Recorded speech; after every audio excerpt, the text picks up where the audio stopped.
सिआइएनको साहित्य विशेषमा आज हामी यस्ता दुईजना व्यक्तित्वको कुराकानी गर्दैछौँ जो रामगीता वाङ्मय मन्दिर नेपाल अमेरिका मार्फत नेपाल र विश्वमा नै नेपाली साहित्य कला संस्कृतिको विकासमा अनवरत रूपमा खटिरहनु भएको छ र आज जीवन एक यात्रा अनेक राम खत्री जो यो रामगीता वाङ्मय मन्दिरको अध्यक्ष पनि हुनुहुन्छ। उहाँको अनुभवमा आधारित सामूहिक चेतनाको सेतुको रूपमा एउटा जीवनका असङ्ख्य यात्राहरूलाई स्मृति बिम्बमा उतार्ने जुन प्रयत्न गर्नुभएको छ, जीवन एक यात्रा अनेक कृतिको लोकार्पण पनि भएको छ। र आज हामी विशेष गरेर विदेशमा रहँदा पनि स्वदेशमा रहँदा पनि नेपाली साहित्य नेपाली कला संस्कृतिको विकासको लागि अनवरत रूपमा खटिनु भएको दुईजनाको कुरा गर्दैछौँ। विशेष गरेर एउटा रथको दुई पाङ्ग्रा भनिन्छ, तर यो बराबर एकदमै राम्रोसँग एकले अर्कालाई अगाडि बढाउनलाई अनवरत रूपमा खटिनु भएको छ। अन्तर्राष्ट्रिय नेपाली साहित्य समाजका पूर्व अध्यक्ष गीता खत्री साहित्यमा सफल हुनको लागि राम खत्रीको चाहिँ कतिको भूमिका भयो, उहाँबाटै सुरु गरौँ। हजुर, धन्यवाद। अब त्यो कुनै पनि काम गर्नलाई त एकले अर्कालाई सहयोग गर्नै पर्छ। त्यो सहयोग मैले पूर्ण रूपले मेरो श्रीमान राम खत्रीबाट पाएको छु। मेरो श्री राम खत्रीबाट मात्रै होइन, मेरो दुईटा छोरा अनन्त र अदृतबाट पनि पाएको छु।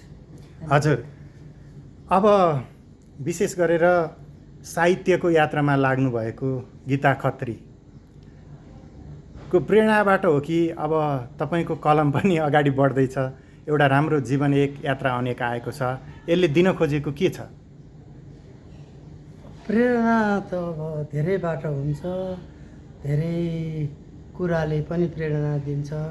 एउटा त श्रीमतीले लेखेर पनि हो भन्दा पनि बेठिक नहोला, तर पनि यसमा अरू कुरा पनि थिए। पहिला नि लेख्ने कोसिस पनि गरे हो, त्यति रहर नजागेर बन्द भए।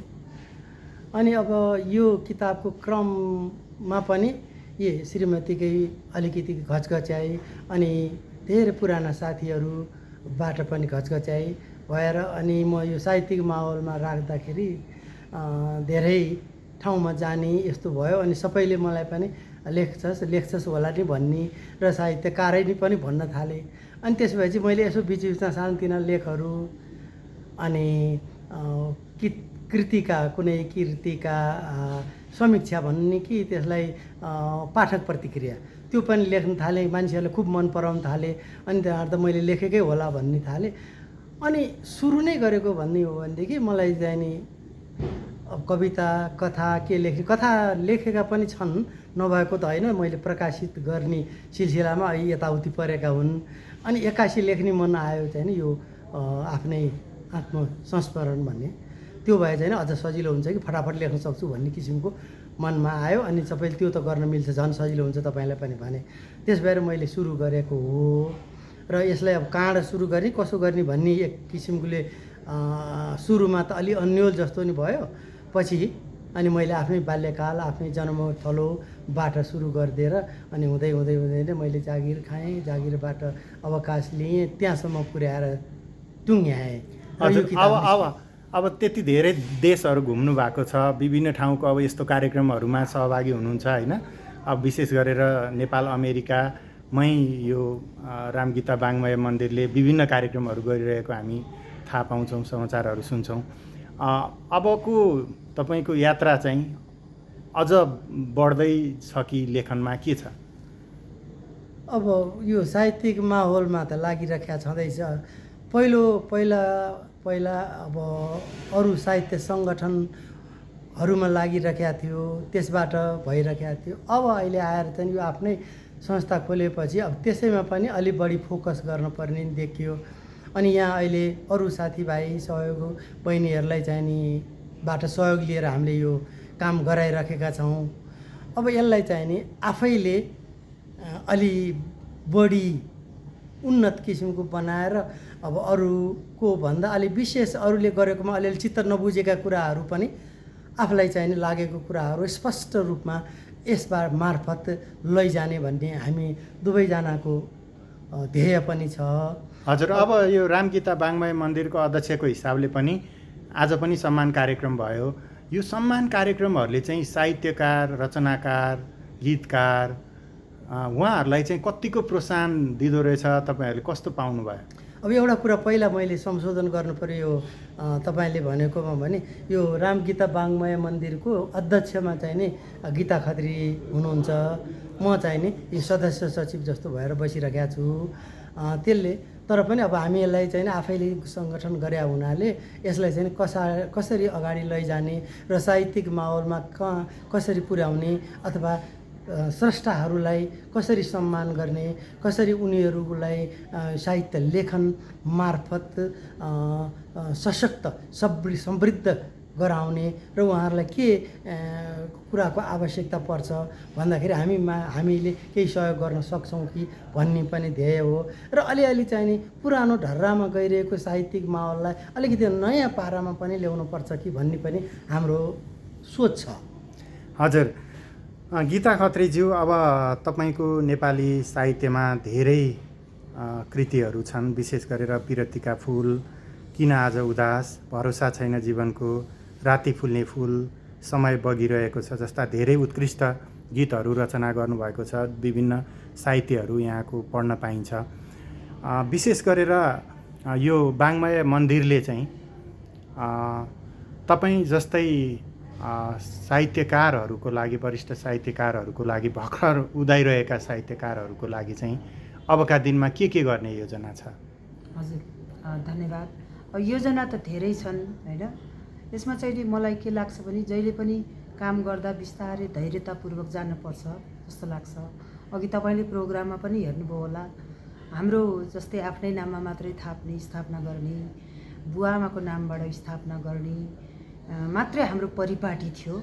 तर त्यो परिपाटीलाई छोडेर हामीले जुन नाटक विधामा गऱ्यौँ, जुन हामीले चाहिँ नि पत्रकारिता विधामा गऱ्यौँ, जुन साहित्यिक विधामा गऱ्यौँ हामीले पुरस्कार स्थापना जुन, अनि एउटा पुरस्कार चाहिँ नि कस्तो छ भने अब हामी सिनियरलाई मात्रै सम्झिँदै कतै जुनियर नछुटुन् भनेर तिनीहरूलाई, र हामीले लेखन क्षेत्र त छँदैछ, लेख्ने साथसाथै हामीले त्यो संस्थागत सङ्गठन उसले आफ्नो कति योगदान दिएको छ त्यसलाई पनि समेट्ने हाम्रो चाहिँ नि ध्येय भएको हुनाले यसरी हाम्रो 4वटा पुरस्कार हामीले स्थापना गरेका थियौँ।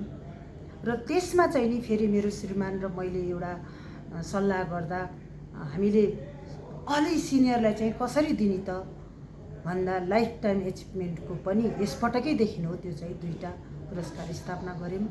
त्यसमा पनि हामीले झन् सिनियरलाई अब कसरी गर्ने त भन्दा त्यसमा पनि हाम्रो राशि बराबरकै राख्यौँ, 50-50 हजारको। यो एउटै नयाँ भएन र, किनभने आफ्नो नामबाट हामी एउटा बृहत रूपमा गयौँ होइन। जो जीवित व्यक्ति छँदैमा हामीले खुसी दिनुपर्छ भन्ने भावना अहिले त यसबाट गयौँ नि त, यो नै अलिकति छुट्टै हो कि जस्तो लाग्छ मलाई। हजुर, अन्तर्राष्ट्रिय नेपाली साहित्य समाजको पूर्व अध्यक्षको हिसाबले पनि विशेष गरेर बाहिर देश छोडेर गएको व्यक्तिहरूलाई चाहिँ आफ्नो यो भनौँ न साहित्य को चाहिँ गीत सङ्गीतहरूको कतिको मूल्य बढ्दो रहेछ बाहिर जाँदाखेरि, हामी यहाँ बसिरहने भन्दा पनि बाहिर जाने गएपछिको? त्यो त एकदमै हुन्छ, किनभने अब जब देश छोडेर परदेश लागिन्छ नि त्यसपछि त्यो आफ्नो देश के हो भन्ने त्यसको महत्त्व बुझिन्छ होइन। तर अहिले चाहिँ मलाई कस्तो लाग्छ भने यो संसार एउटा हत्केलामा आइसकेको छ होइन, एउटा साँगुरो भइसकेको छ यसलाई भन्नुपर्दा। पहिला त म एउटा आर्टिकल पढ्दा भनौँ वा एउटा न्युज पढ्दा फ्रान्समा बसेको बेला 35 वर्ष अगाडि 3 महिना पुरानो डिपमेलबाट पठाइएका कुरा पढ्थेँ भने अहिले छिनको छिन हुन्छ। र अर्को कुरा मलाई अहिले पहिला धेरै पीडा हुन्थ्यो र म कसरी मेरो देशलाई गराउँ भन्ने मलाई मनमा त्यो जाग्थ्यो। तर अहिले त्यो पनि हुँदैन, किनभने म जहाँ बसे पनि मैले कर्म त गरेको छैन, कर्म गरेको यही देशको लागि हो नि, यही माटोको लागि हो नि भनेर अहिले चाहिँ म विशुद्ध आरामसँग म निर्धक्क भएर जहाँ बसे पनि मैले काम गरिरहेको छु, त्यही नै भन्छु म। हजुर, अन्त्यमा जाँदा जाँदै तपाईँले रचना गरेको जुन स्मरण भए पनि हुन्छ, एउटा रचना सुनाइदिनुहोस् न हजुर, थोरै। म सट्ट त आउँदैन। आजभोलि देख्दिनँ सपनी, राति राति भिज्दैछ सिरानी। आजभोलि देख्दिनँ सपनी, राति राति भिज्दैछ सिरानी। सपनीमा नदेख्ने भइहाले, सपनीमा नदेख्ने भइहाले, विपनीमा नभेट्ने भइहाले। आफ्नै देश भइसक्यो बिरानी, राति राति भिज्दैछ सिरानी। धन्यवाद। हस्, यहाँहरू दुवैलाई धेरै धेरै धन्यवाद छ। धन्यवाद।